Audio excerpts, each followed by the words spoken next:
La joven de 28 años que fue brutalmente agredida física y sexualmente el pasado 8 de marzo en el barrio de Arriba, en la localidad de Albelda, sufrió ayer por la tarde una nueva agresión, en este caso física, por la que la joven tuvo que ser trasladada al Hospital San Pedro con diferentes golpes y cortes también por todo el cuerpo. Bueno, pues esta madrugada la Guardia Civil ha detenido a un hombre de 49 años como presunto autor de esta última agresión.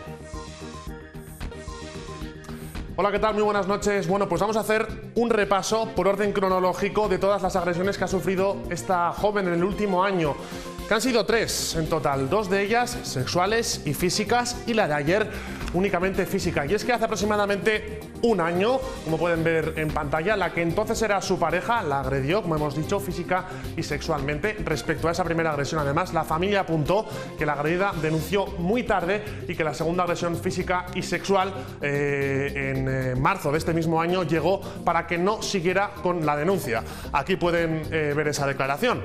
La violaron y la pegaron, denunció muy tarde y ahora han ido a por ella para que no siga con la denuncia. Un mes más tarde, la Guardia Civil detuvo al presunto autor de los hechos de esa segunda agresión del pasado mes de marzo de este mismo año, un hombre de 43 años, natural y residente en Bilbao. Y en el día de ayer, como pueden ver, tuvo lugar esa última agresión que fue únicamente física.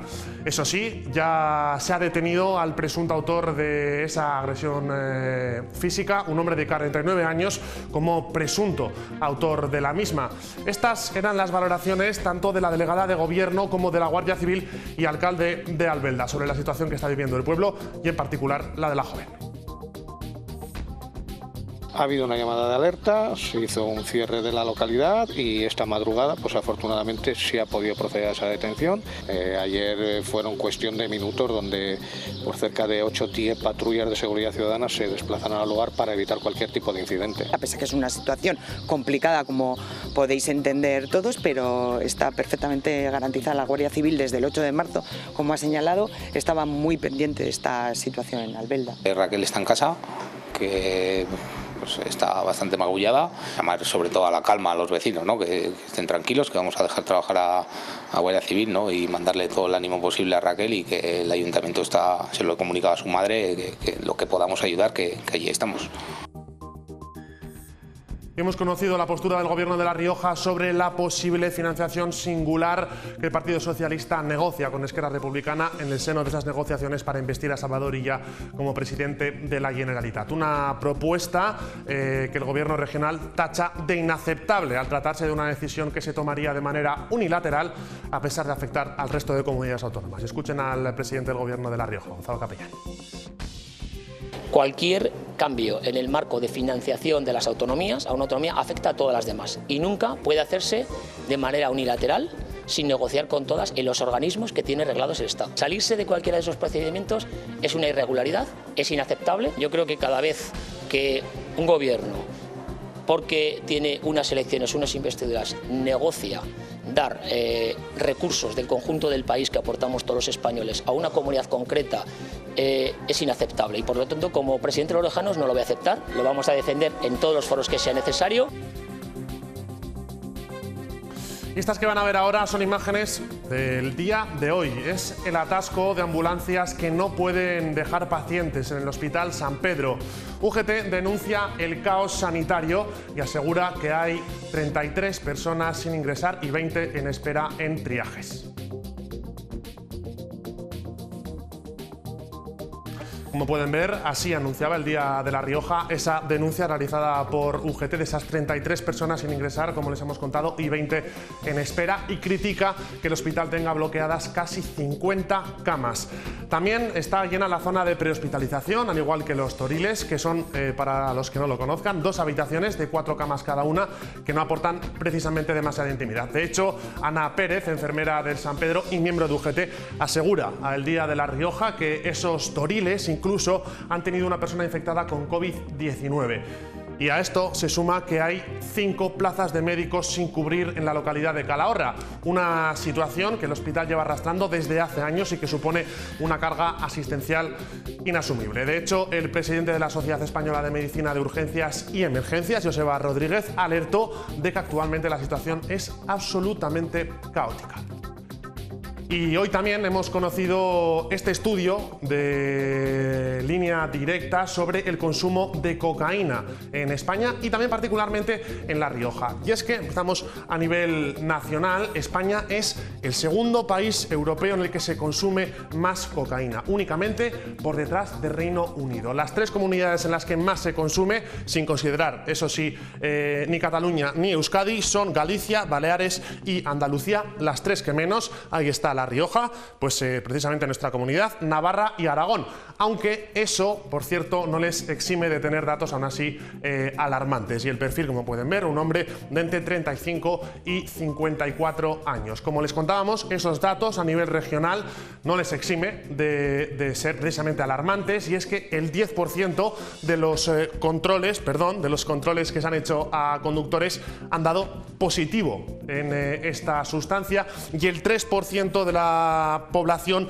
admite haberla consumido en alguna ocasión. Además, dentro de ese 3%, el 20% asegura que consume al menos una vez al mes. Y también un dato alarmante en el consumo de cocaína al volante, ya que, como pueden ver, el 13% admite haberse subido a un coche cuyo conductor había consumido cocaína. Por lo tanto, ya no estamos hablando solamente de la seguridad de los que conducen bajo los efectos, sino también de los que les afecta en ese posible uso de las carreteras. Bueno, pues hoy estará con nosotros para hablar sobre esta cuestión el director del Centro Residencial de Proyecto Hombre, Óscar Pérez. Por lo tanto, ya saben, quédense aquí con nosotros en Punto de Encuentro. Entrevista a Óscar Pérez, no se la pierdan.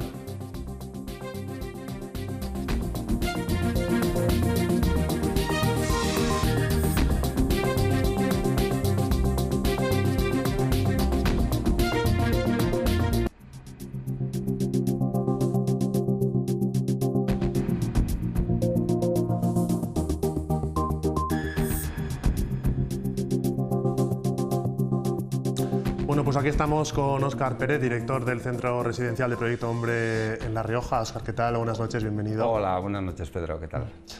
Bueno, pues vamos a empezar hablando un poco en manera general de ese consumo de cocaína, del peligro que supone en las carreteras, aunque bueno, luego al final ya estamos aquí hablando un poquito de que es difícil, ¿no? Diferenciar un poco el consumo de cocaína de todo el resto de sustancias que al final bueno, pues están en constante interacción con la sociedad.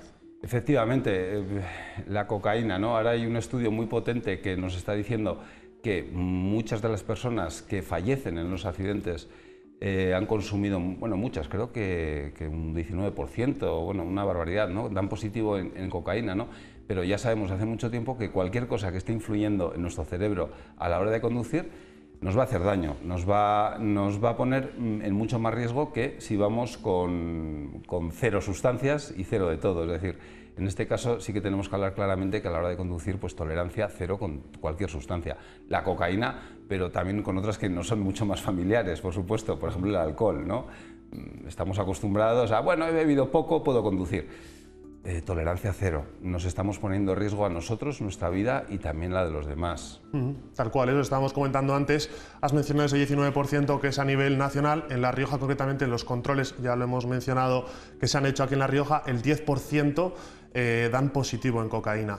Yo te quería preguntar un poco sobre lo que estabas hablando ahora, que está un poco relacionado con esa percepción del riesgo a la hora de, ya sea conducir o hacer o trabajar o cualquier otro tipo de actividades en nuestro día a día, que al final yo creo se hablaba, precisamente en este estudio se hablaba de sentirse más animados. Es una sensación que se asocia directamente con el consumo de cocaína, y eso no sé si lo que genera, por otra parte, es claro, esa reducción de la percepción del riesgo a la hora de consumirla. Sí, en general las sustancias, las drogas, nos están bajando nuestro respeto, nuestro nivel de riesgo. Es decir, nosotros aceptamos que somos más potentes, que hay menos peligros y que podemos más y que podemos con todo. Eso en general. El alcohol también es muy potente en ese sentido, nos desinhibimos mucho más. Por supuesto, la percepción de riesgo es uno de los marcadores que nos dicen cuánto peligro tiene una sustancia, ¿no? Es decir, por ejemplo, tenemos claro, por ejemplo, a día de hoy que el tabaco es muy peligroso para la salud y que nos causa en el medio largo plazo muchos problemas de salud, incluido el cáncer de pulmón y la muerte, ¿no? ¿Y qué ha pasado? Ha bajado muchísimo el consumo de tabaco en las últimas décadas. Poco a poco hay una conciencia, hay una percepción de riesgo. Pasó en los 80 con la heroína, hay una percepción de riesgo tremenda de la heroína, porque hay la heroína, hay delincuencia, hay jeringuillas, hay gente que se muere de sobredosis, tal. ¿Qué ocurre con otras sustancias? Pues que no tenemos esa percepción de riesgo. Asimilamos incluso por determinados también mensajes culturales que tenemos ahí pululeando, mitos, ¿no?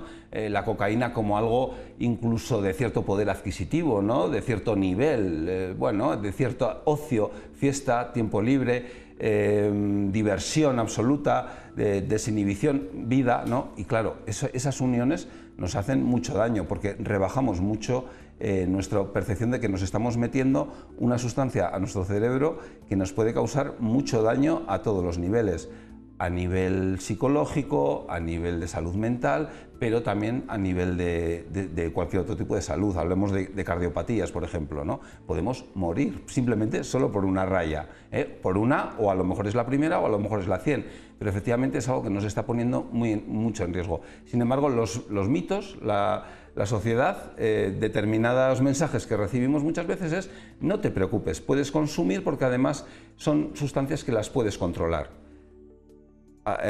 Sustancia como la cocaína, heroína, alcohol, tabaco son imposibles de controlar, no hay control posible sobre ellas. Sin embargo, nos lo creemos. Hemos estado hablando antes un poco también, porque una de las principales preocupaciones a nivel social, sobre todo con este ascenso que nos está siendo tan real del consumo de cocaína, que ahora me puedes contestar si realmente hay un ascenso en el consumo, es la preocupación de familias en torno al consumo, digamos, precoz, ¿no? Al consumo entre los jóvenes y si realmente ha cambiado ese momento en el que se accede al consumo de cocaína o de otro tipo de drogas. Realmente los datos fiables que tenemos, en este caso del Ministerio de Salud, nos están diciendo que tan solo el 3% de los menores de edad han consumido cocaína en el último año, en los últimos 12 meses, y un residual 1% en los últimos 30 días. Eso nos está diciendo que la cocaína, desde luego, no es un problema todavía a día de hoy a nivel de menores de edad, de adolescentes. ¿Qué ocurre? Pero que es que eso pasa con muchas otras drogas. La cocaína se empieza a consumir de más mayores. ¿Qué ocurre? Que tenemos sustancias de entrada y conductas de entrada. Un chaval que está consumiendo, por ejemplo, cannabis, porros, con 14, 15, 16 años, de una manera más o menos diaria, o no tan diaria, pero consume más o menos, lo tiene normalizado en su vida, es mucho más fácil que con 20 y tantos años acabe padeciendo una adicción a la cocaína. Lo que nos encontramos en los adolescentes básicamente es sota, caballo y rey, es decir, estamos teniendo muchos problemas, como siempre, con los porros, estamos teniendo muchos problemas con el alcohol, que no son tan visibles, y últimamente, también lo comentábamos, estamos teniendo muchas consultas de familias muy preocupadas por la adicción a las conductas como los videojuegos. ¿Qué ocurre? Que una persona que eso no se trabaja en esa edad, en los adolescentes, estamos facilitando que a lo mejor el día de mañana, por desgracia, esa persona tenga una adicción, por ejemplo, a la cocaína. Cocaína, speed, alcohol, otro tipo de sustancia. Está todo relacionado. Pero lo normal es que nadie empieza por la cocaína. Pero cuidado, eso no significa que no sea un peligro real para una persona de 18, 19, 20 años que acabe consumiendo cocaína. Eso es.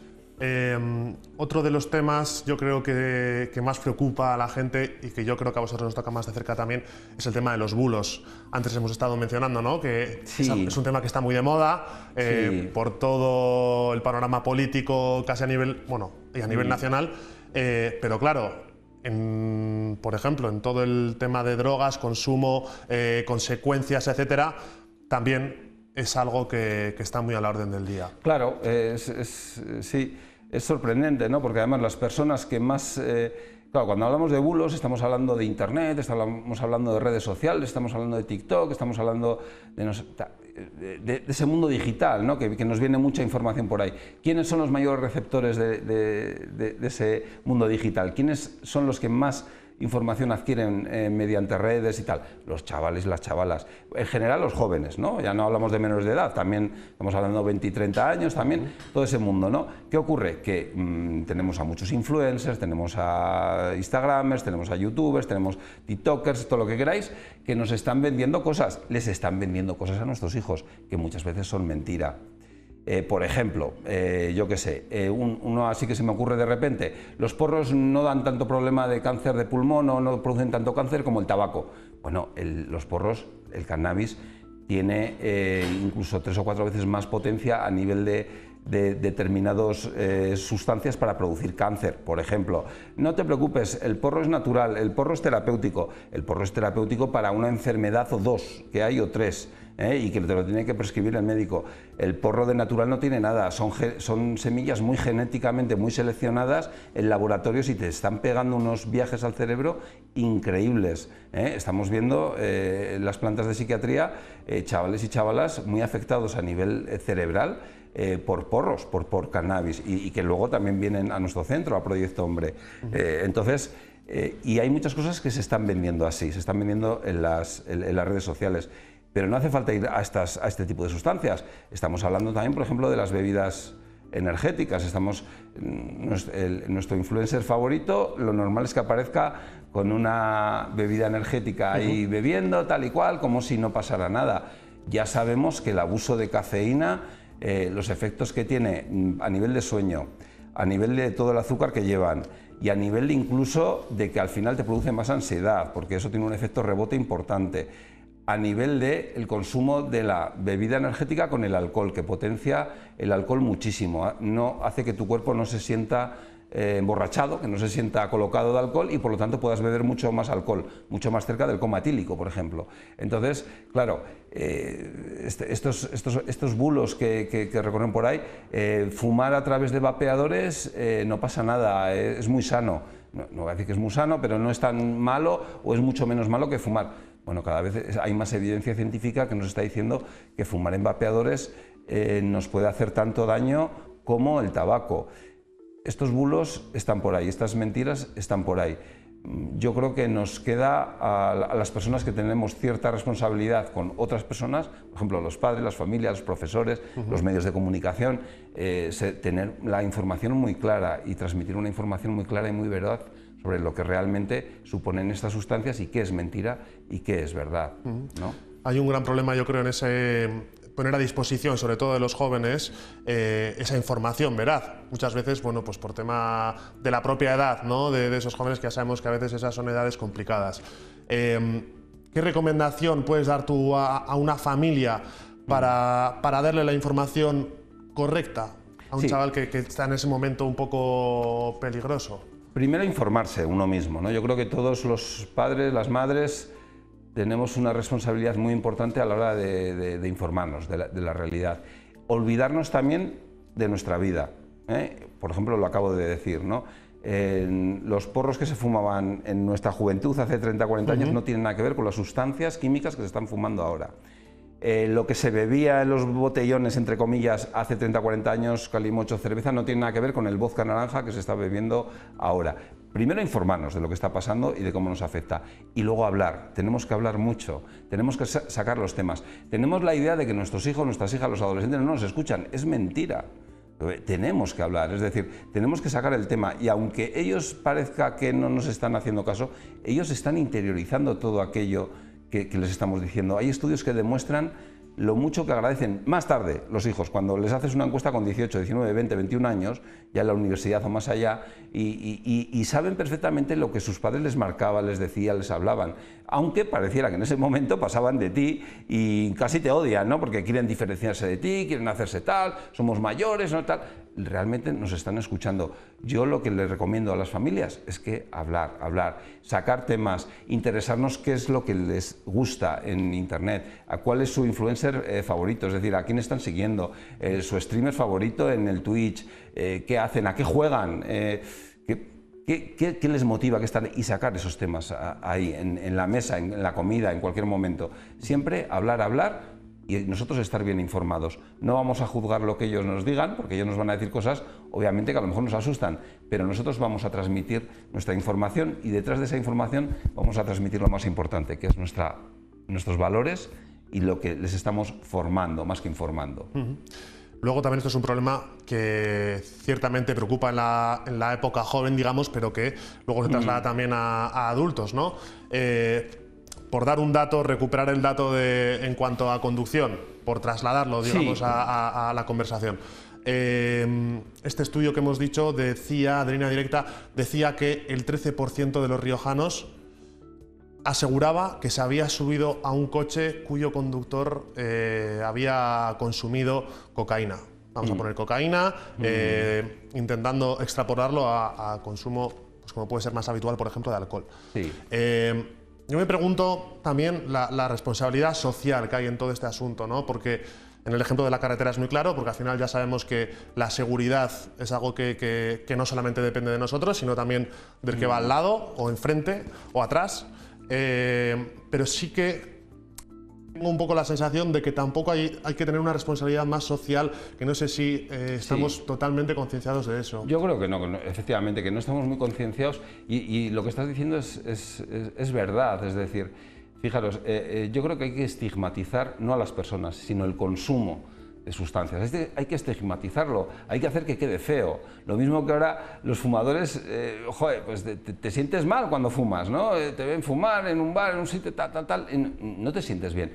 Pues tiene que pasar esto con todo lo demás. Es decir, cuando yo me monto en un coche con alguien que ha consumido cocaína, a lo mejor lo que tengo que hacer es no montarme en ese coche. A lo mejor lo que tengo que decir, oye, Felipe, que es que esto no es así, es que nos estás poniendo, Es decir, funciona muy bien, es decir, lo que es la tribu educa, la sociedad educa, es decir, vamos todos a una y si todos tenemos un mismo planteamiento de que conducir con cocaína, con alcohol, con cualquier otra sustancia no es bien, está mal, pues seguramente vamos a conseguir que las personas digan, que las personas que realmente en un momento dado lo pueden hacer, tengan, decir, yo esto no lo hago, ¿no? Esto no lo hago porque socialmente está muy mal visto, ¿eh? Sin embargo, es lo que hablábamos al principio, si la percepción de riesgo es muy baja, si ni yo mismo, considero que, por un par de cubatas que se ha metido, un par de rayas que se ha metido, no va a pasar nada. Ese no va a pasar nada puede acabar en la cuneta, con la ambulancia y ese drama, ¿no? Entonces, obviamente lo que tenemos que decir la sociedad, empezando por las familias, siguiendo por profesores, pero también, insisto, medios de comunicación y luego todos los demás a nuestro alrededor, en nuestro entorno, es lanzar un mensaje claro, ¿no? De tolerancia cero.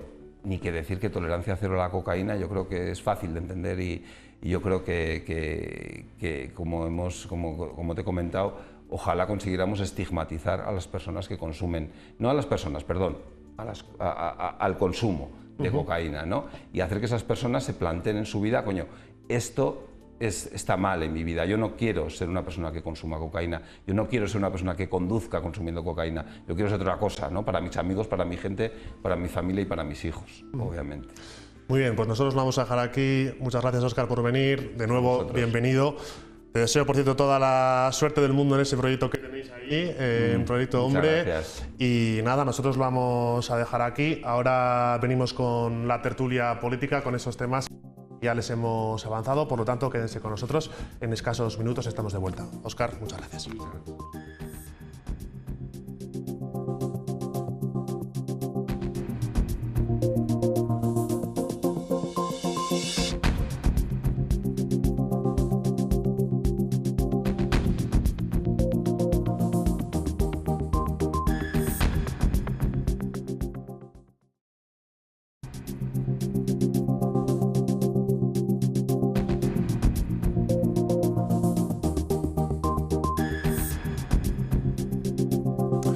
Bueno, pues aquí estamos en la mesa preparados ya para esa tertulia de actualidad. Aprovecho para saludar a los que están hoy aquí presentes conmigo.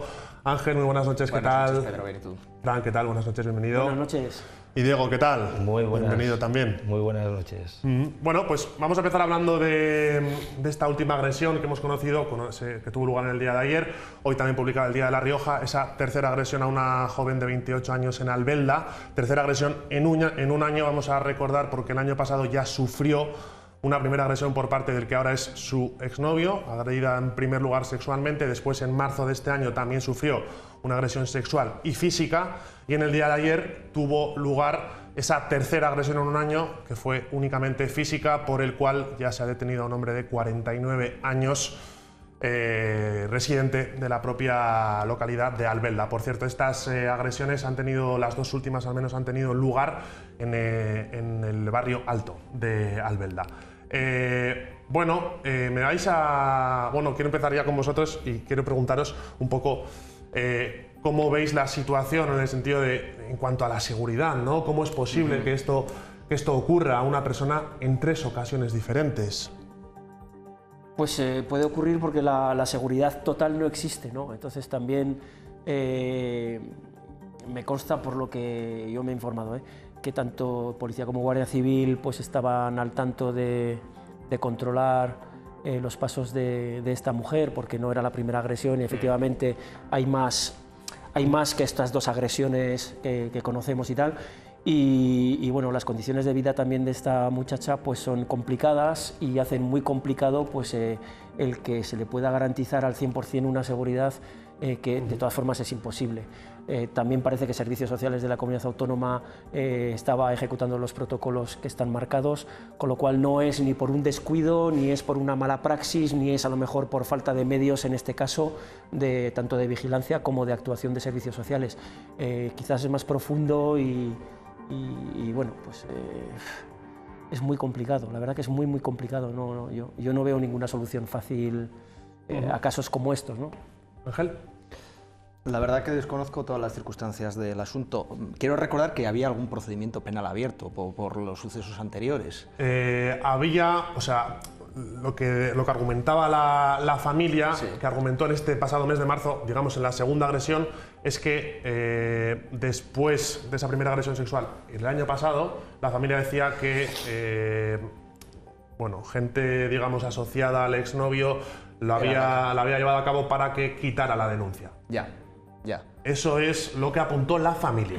Claro, en relación con lo que comentaba Fran, pues es cierto que esas medidas cautelares que haya podido incoar y decidir el juzgado estarán dirigidas a proteger a esta mujer de las agresiones que pueda cometer el anterior delincuente, no el nuevo.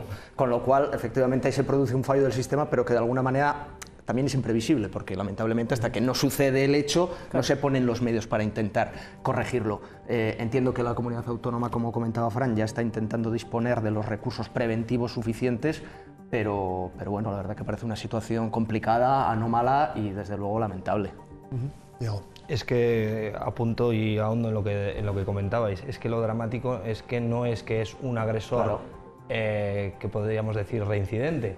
No es el caso, es que han sido personas de un entorno concreto asociados a una marginalidad y yo sí que he visto a distintos responsables, tanto el alcalde de Albelda, los responsables del Gobierno de La Rioja, Guardia Civil, la delegación de gobierno, que sí que se lo tomaron en serio y de hecho hubo un gran respaldo social y una movilización del propio pueblo de Albelda y gente del entorno y del conjunto de la comunidad autónoma. Y claro, es que es muy difícil, si tú cometes un delito, la policía tiene muy fácil vigilar al delincuente. Claro. Pero si de repente es otra persona, que es el primo, el hermano, el amigo, el tío, el vecino del cuarto, es muy difícil vigilar a todo un entorno. Y coincido también con lo que dice Fran, seguridad 100% nunca hay. Pero desgraciadamente yo creo que ya son 3 avisos y creo que es una cosa muy seria que esperemos que no acabe a lo que apunta, porque es que es además como la reincidencia, como con cierta, no sé cómo decir, con ostentación, ¿no?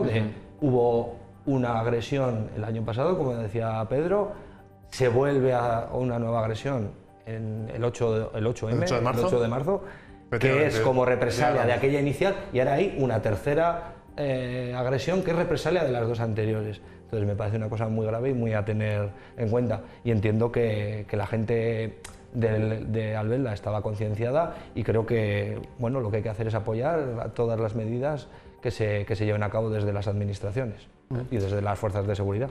Bueno, pues vamos a ver si escuchamos, como ha dicho Diego, tanto a la delegada de Gobierno como a la Guardia Civil, también al alcalde de Albelda.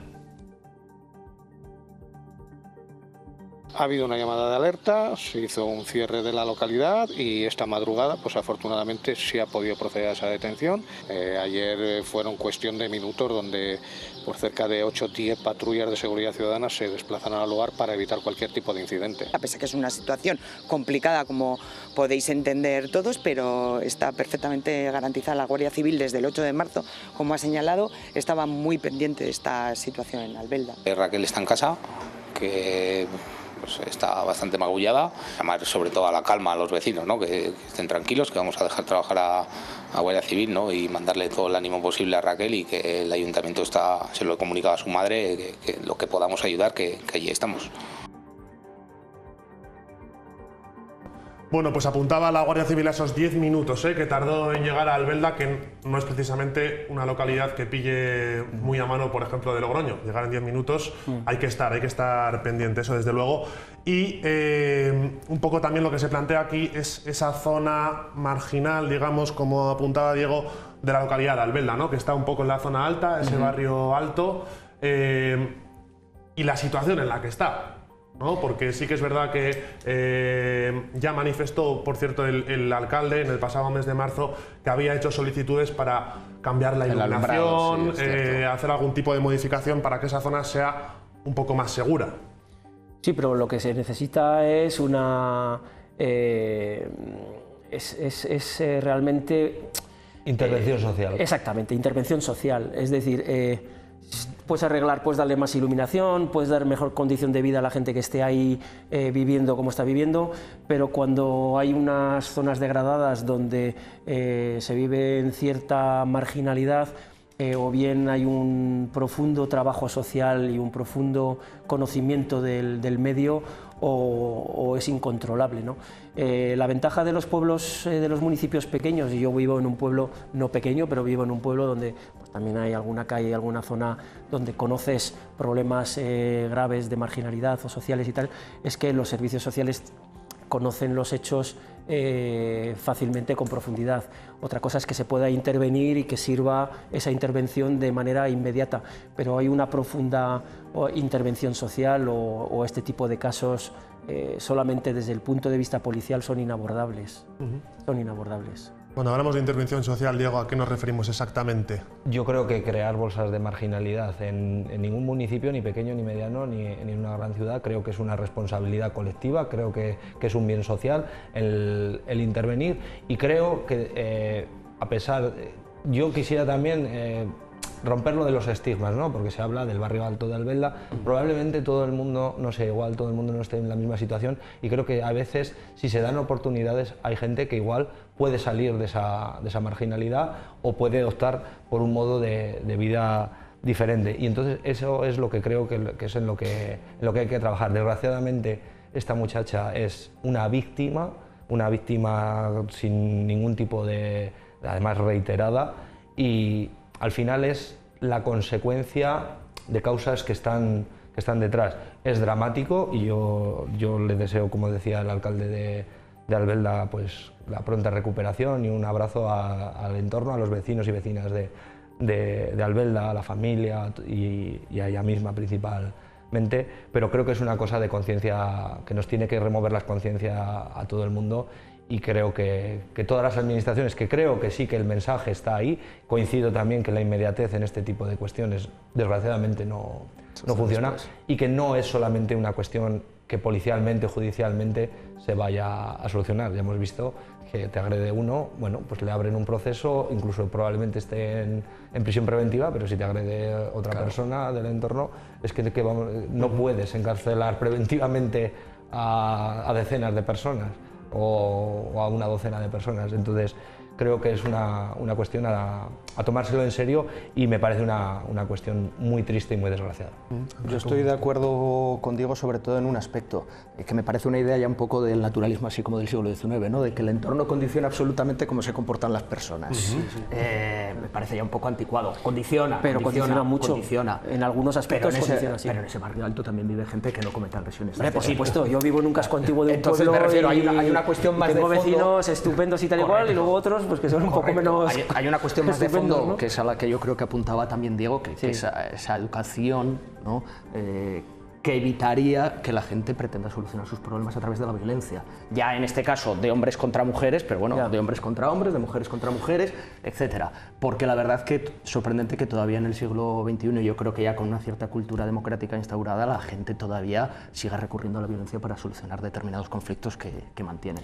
Lo que pasa es que tenemos que ser conscientes de una cosa, ¿no? Es una persona joven de 28 años, es decir, y llevamos ya en democracia y antes de la democracia también, no vamos a decir lo contrario, había programas sociales y había programas que intentaban dar oportunidades a la gente que no tenía oportunidades y claro, que eso suceda ahora donde realmente las administraciones tienen una potencia de intervención muchísimo mayor que hace 40 o 50 años, que todavía existan barrios marginales o que todavía existan situaciones marginales sin poder abordarlas, dándole oportunidad a la gente de salir de ahí, oportunidades de verdad de salir de ahí, ayudando a la gente a poder salir de ahí. Eso es lo que tendría que movernos a la reflexión, ¿no? Es decir, porque no estamos hablando de gastarnos un dineral en hacer barcos o aviones, estamos hablando en darles oportunidades a vecinos nuestros que, por las razones que sean, no han tenido o no han podido aprovechar las oportunidades que hemos tenido otros. Pues yo vivo en un casco antiguo y obviamente pues hay partes más degradadas, partes que están estupendas y hay hotelazos de 100 euros la habitación y hay gente que vive de ocupa. Pero claro, si no sabes por qué esa gente está viviendo de ocupa, difícilmente vas a poder, si surge un problema, vas a poder actuar de verdad y bien sobre ese problema. Porque si lo único que te ciñes es a decir, no, el problema es la gente, entonces sí que volvemos a un discurso que lamentablemente estamos escuchando en muchos sitios de hace 50, 60 años. Es decir, a la gente con ayuda y brindándole oportunidades, yo he visto casos increíbles, muy cercanos a donde resido, casas al lado de la mía, he visto modelos de éxito justamente por el apoyo de la sociedad y por el apoyo de las administraciones de sacar a gente muy joven adelante y que ahora están haciendo una vida absolutamente normalizada, con futuro, con bienestar y con un agradecimiento por su parte que siempre lo dicen, siempre que tienen ocasión, ¿no? Que no tienen suficientes palabras para agradecer la ayuda que le ha prestado, en este caso, pues el ayuntamiento, la comunidad autónoma, la educación que han tenido en la escuela, etcétera, etcétera, ¿no? O sea que es posible que actuando un poco más desde el ámbito social estas cosas pues se puedan prevenir, más que luego darle solución una vez que han pasado, porque eso ya ahora lo único que hay es detener al agresor, enjuiciarlo y que cumpla la condena que tenga que cumplir, ¿no? Pero... Bueno, pues ya que estamos hablando de futuro, vamos a aprovechar para hablar del siguiente tema, también de futuro más cercano, diríamos, con esa negociación que está teniendo el Partido Socialista, es uno de los temas de la semana, sin ninguna duda, con Esquerra Republicana, ¿no? Para llevar a cabo esa financiación singular, dicen, autonómica. Hoy hemos conocido la postura del Gobierno de La Rioja, de Gonzalo Capellán, así se mostraba ante esta posibilidad de acuerdo para investir al presidente de la Generalitat. Cualquier cambio en el marco de financiación de las autonomías, a una autonomía, afecta a todas las demás y nunca puede hacerse de manera unilateral sin negociar con todas en los organismos que tiene reglados el Estado. Salirse de cualquiera de esos procedimientos es una irregularidad, es inaceptable. Yo creo que cada vez que un gobierno, porque tiene unas elecciones, unas investiduras, negocia dar recursos del conjunto del país que aportamos todos los españoles a una comunidad concreta es inaceptable, y por lo tanto como presidente de los Riojanos no lo voy a aceptar, lo vamos a defender en todos los foros que sea necesario. Voy a empezar por ti, Ángel. ¿Cómo ves tú este anuncio? Todavía no conocíamos la postura del Gobierno de La Rioja. Yo coincido que el asunto de la financiación autonómica, que se viene postergando el debate desde 2009, bueno, el debate no, la solución al debate, se viene postergando desde 2009, pues es una cuestión absolutamente crítica, porque de ella depende la financiación de los servicios públicos que presta la comunidad autónoma, y que cada vez son más. Desde 2009 se ha mantenido el mismo volumen de ingresos para las comunidades autónomas, pero se ha incrementado exponencialmente el nivel, ¿no?, de competencias que asumen en ámbitos como la sanidad, la educación, servicios sociales, también las ayudas al propio tejido productivo. Entonces, claro, siempre hay un debate que es el de la ordinalidad, que es por el cual está intentando Esquerra Republicana de Cataluña y Junts llevar este debate. Es decir, que haya una reciprocidad, una proporcionalidad en los fondos que aportan las distintas comunidades autónomas y los que luego finalmente reciben, entre lo que recaudan y lo que finalmente reciben. Pero claro, no solo se puede tener en cuenta este mecanismo, y así lo dicen también los propios economistas que han elaborado numerosas propuestas para reformar el sistema de financiación autonómico, sino que también hay uno clave, o por lo menos para mí es clave, que es el de la responsabilidad en la gestión. Claro, si resulta que tú tienes un nivel de infrafinanciación respecto a otras comunidades autónomas, que es cierto que Cataluña está peor financiada que otras comunidades autónomas. Por cierto, que esto no se suele decir, La Rioja está mejor financiada que otras comunidades autónomas. Lo que pasa es, o sea, tengo aquí el dato. La Rioja, cada ingreso tributario, de cada 100 euros... No es muy popular. No es muy popular decirlo, pero es cierto. O sea, es un dato cierto. Pero es honesto decirlo, porque es que este debate... No quería interrumpir, continúa. No, pero es cierto, es cierto. O sea, de cada 100 euros que aportamos los riojanos, eso termina, una vez se han producido los distintos filtros del sistema de financiación autonómico, convertidos en 120. En el caso de Madrid, por poner un ejemplo que es uno de los más llamativos, 140 euros aportados como ingresos se convierten en 97 euros de financiación. Cataluña, 120 euros aportados, 99 de financiación. Quiero decir, esto demuestra que hay problemas en el sistema de financiación autonómica y distorsiones, ¿no?, en ese sistema de ordinalidad. Luego ya podríamos entrar a hablar de la competencia desleal que ejercen los territorios forales respecto a la Comunidad Autónoma de La Rioja, porque no participan dentro de los mecanismos de nivelación horizontal del sistema. Pero hablaba sobre todo del nivel de responsabilidad fiscal, es decir, yo recibo los recursos por parte del Estado, ¿cómo los gestiono después? Bueno, pues en mi opinión, Cataluña lleva una deriva durante la última década en la que ha estado inmersa en una inestabilidad social y política muy elevada, y esos fondos se ha demostrado judicialmente que no se han destinado, por ejemplo, a la financiación de servicios públicos. Entonces, claro, si esto es una excusa para decir, oye, escondóname la deuda, apórtame más recursos financieros porque yo los he gestionado mal y ahora tengo un déficit, pues yo no puedo estar de acuerdo en que ese sea el motivo para hacer esta reforma. Es muy importante, y yo en ese sentido abogo porque se siga ahondando en el sistema federal de financiación que tenemos, que las comunidades autónomas no solo recauden los recursos, sino que tengan una mayor capacidad de gestionarlos y de afectarlos normativamente, porque eso implicará que si La Rioja gestiona mejor sus recursos, tendrá mejores niveles de servicios públicos que otras comunidades. Si Cataluña gestiona mejor sus recursos, tendrá mejor nivel de servicios públicos que otras comunidades. Y no podrá empezar a echar la culpa a cualquiera de las comunidades autónomas a lo que hace el Estado o a lo que hacen las otras comunidades autónomas. Diego. Voy a coincidir en muchos de los aspectos que planteas. Siempre creo que intelectualmente se lleva el debate a un nivel que es que no tiene nivel intelectual. Eso. Todas las comunidades están agraviadas. Entonces, si todas están agraviadas, ¿quién es la que se beneficia? Yo creo que eso, lo primero que habría que hacer es ser honestos y en base a datos y a realidades. Que existen, claro. ¿Puedo coincidir? ¿Madrid está infrafinanciada? Bueno, pero también hay otros aspectos a tener en cuenta. Madrid tiene la mejor red de comunicaciones de todo el país. Sí, por supuesto. Por tanto, un servicio, prestarlo en Madrid, es más barato que prestarlo en Soria. Entonces, y luego hablaba Capellán del conjunto del país. Mira, el país no paga impuestos. Ojalá brotara dinero del suelo. No brota de dinero del suelo. Lo pagan los ciudadanos. En función, según dice la Constitución, que es muy válida para algunas cosas, pero para otras no tanta, en función de la riqueza y del patrimonio que genera y que posee esa persona. Porque luego, él hablaba de la gestión, correcto. Si tú haces una mala gestión de los recursos, tendrías que tener penalización. Correcto. pero también hay una responsabilidad fiscal en cuanto a la recaudación. Porque es muy bonito decir yo no recaudo, que me financie el gobierno del Estado, este servicio, pero a cambio estoy haciendo con donaciones, por ejemplo, en nuestra comunidad autónoma, rebajar el impuesto de sucesiones y donaciones, que afecta a una minoría de la población. Y claro, una minoría de la población, ¿quién no hereda al año 400.000 euros? Yo todos los años estoy heredando 400.000 euros y se les condona esa aportación, que eran 40 millones de euros, que tampoco es una cantidad desorbitada, pero es una cantidad importante que afecta a esa minoría, al 1% con más capital y recursos de la comunidad autónoma. Y hay que meter elementos como población, dispersión, porque esos elementos también no es lo mismo. Pero están integrados dentro del sistema de nivelación horizontal. Sí. Lo que pasa es que luego hay distorsiones. Ahora sí, pero según a quien escuches, de eso no hay que hablar. Claro, ya. Por eso es que no hay un debate honesto. Y creo, no hay un debate honesto, que es el problema. Desde mi punto de vista, lo que hay que poner encima de la mesa es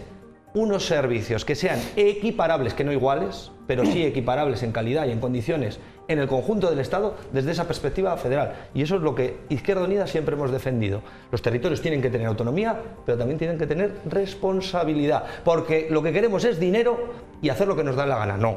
Si tú obtienes unos recursos, te tienes que hacer responsable de cómo lo gestionas y de cómo se atienden esos servicios. Es que mayor descentralización iría necesariamente ligada a mayor responsabilidad. Lo cual me parece una nosotros siempre hemos defendido un concepto federal. Positivamente democrático. Claro, el problema es un problema político que es muy difícil de resolver porque, claro, yo coincido en el 95% con tu exposición, en el 95% con tu exposición y en el 90% con lo que ha dicho Gonzalo Capellán. Cuidado, yo coincido con lo que ha dicho Gonzalo Capellán, es decir, pero es que a alguien a estas alturas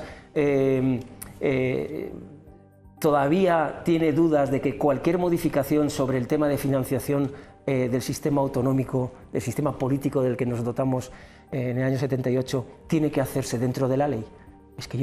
Es que a veces dicen unas perogrulladas los políticos en general, ¿no? No, yo por mi tierra, no, tú por tu tierra lo que tienes que hacer, y es lo que ha venido a decir Gonzalo Capellán, es defender los intereses de tu tierra, es decir, de los ciudadanos que viven en tu territorio, al que te han otorgado el gobierno para gobernar bien, en la negociación con el resto de territorios de tu país, porque somos el mismo país. Es decir, que si a ti te va bien, al resto del país le va bien. Es más, porque si a ti, una cosa más amplia que porque si a ti te va bien sí. Y al resto del país le va mal, eso no tiene absolutamente ningún futuro. Y claro, el problema de la negociación de conseguir un nuevo pacto fiscal, o sea, un nuevo pacto de financiación, es el pacto fiscal. Claro, es que tú no puedes ser Madrid, que ya tienes un plus de capitalidad que te aporta unos puntos de PIB impresionantes, solo por ser la capital del reino. Solo por eso ya te aporta una economía que no tenemos oportunidad de alcanzar ninguna otra parte del territorio, ni siquiera Cataluña, Barcelona. Eso por una parte. Segundo, envejecimiento de población, dispersión poblacional, merma poblacional. Nosotros somos 300 y pocos mil habitantes, es que somos Móstoles y Alcorcón, menos yo creo. Entonces, claro, nuestras necesidades para llevar, para ser... A mí no me gusta el término de igualdad, pero para que pueda haber equidad con el resto de territorios, son otras a las de Castilla-La Mancha, las de Valencia, Barcelona o Madrid o Vigo, son otras. Y eso es lo que tienen que negociar los políticos, a los que hemos votado y a los que hemos elegido. Entonces, cuando me dice Gonzalo Capellán que él no va a aceptar que fuera de la ley se llegue a ningún acuerdo bilateral, pues por supuesto, como ha sido, por cierto, hasta ahora, con Felipe González, con Leopoldo Calvo Sotelo, con Aznar, con Rajoy, iba a decir con Feijóo no, y con Pedro Sánchez. Es decir, es lo que ha habido hasta ahora, que las negociaciones en términos o con terminología política llevan a la grandilocuencia y al vender el pescado a tu propio electorado para decir, yo no me estoy bajando los pantalones en esta negociación, que yo le estoy pidiendo, no sé cómo decía Esquerra Republicana, singularidad, pues sí, claro, pero es que la negociación con La Rioja también va a ser singular, porque nuestras necesidades, por ejemplo, de financiación en infraestructuras, por ejemplo, de atención a la población mayor, por ejemplo, de una red básica potente en sanidad, educación, con mucha menos población, son singulares. No tiene nada que ver con la que necesita el Hospitalet, con lo que necesita Móstoles o Alcorcón, porque están al lado de Madrid. Y ya, si hablamos que, por ejemplo, Andalucía, el factor poblacional, lo interpreta de forma totalmente contraria a compañeros suyos, por ejemplo, como el de Castilla y León, Porque Andalucía dice, no, yo me merezco más porque tengo más gente. Y dice el de Castilla y León, no, pero yo me merezco más porque me cuesta atender mucho más mi territorio porque tengo menos gente. Entonces, ese debate se tiene que dar. Y yo, de verdad, y termino, lo que me alegro es que el debate con respecto a Cataluña en este momento haya derivado en un debate fiscal, en un debate económico, en un debate de financiación y no en un debate de vamos a llevar Guardia Civil y Policía Nacional a reprimir manifestaciones a la Avenida Diagonal, en la que estuve este fin de semana, que por cierto está estupenda, y podamos hablar en términos de realpolitik, que se decía en Europa, ¿no? De realpolitik, de cosas de las cosas del comer, y vamos a dejarnos eso. Y coincido contigo también, la mala gestión de lo público tendría que estar más castigada y tendría que estar más controlada.